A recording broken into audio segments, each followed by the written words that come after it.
Қайырлы күн, құрметті оқырмандарым. Бүгін осындай өте дәмді, оп-оңай, ұнсыз жасалатын торт дайындайтын боламыз. Ешқандай ұн қосудың қажеті жоқ. Ұнның орнына хлебцы немесе хлопья пайдаланса болады.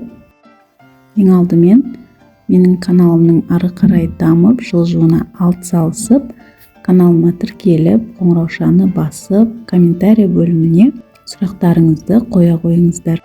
Және осы видеоны WhatsApp желісіне тарата отырыңыздар. Видеоны соңына дейін көрулеріңізді сұраймын. Өте жұмсақ, оңай, тез дайындалатын торт. Ең бірінші блендерге мен хлебцы пайдаландым. Хлебцінің орнына хлопья пайдалансаңыздар да болады. Осылай ыдысқа салып, жақсылап, майдалап, езіп аламыз. Міне осылай жақсылап езіп берді бізге. Енді осыны басқа ыдысқа салып, хлебцыды үстіне сүт құямыз. Венчикпен шамалы араластырып аламыз. Оның үстіне какао ұнтағын себеміз.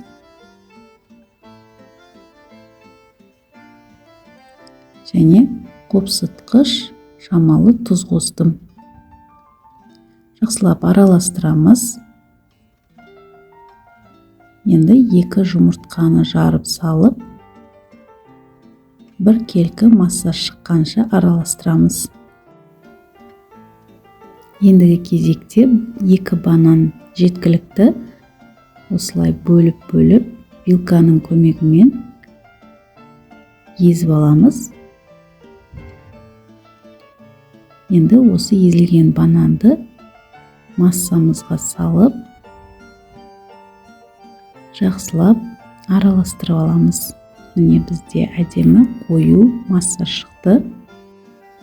Мен осындай торт пісіретін ыдыстың астына фольга төсеп, өзімнің керекті формамды жасап, массаны салып, пешке 180 градусқа қойып, 40 минут пісіріп алдым. Біздің тортымыздың коржы пісіп дайын болғанша, қара шоколадқа үстіне сүт құйып, микроволновкаға осылай ерітіп, жақсылап қасықпен араластырып, дайын коржымыздың үстіне жағамыз.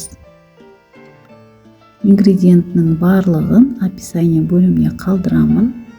Менде форма 20 диаметрлік болды. Кез келген торт пісіретін формаға салып пісіре берсеңіздер де болады. Міне біздің тортымыз дайын. Өте дәмді болып шықты. Ең бастысы ұнсыз. Шайға жылдам осылай жасап жесеңіздер өте керемет болады. Дәмі деген жүп-жұмсақ, ауызда еритін, өте әдемі, пайдалы торт. Тура осы рецептпен жасап көріңіздер. Жасалу жолы оңай, көп ингредиент қажет етпейді.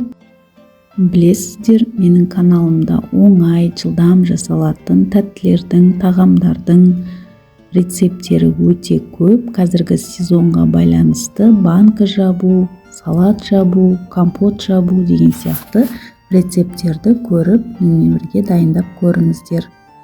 Сіздермен бірге болған Гүлнұр Темировна.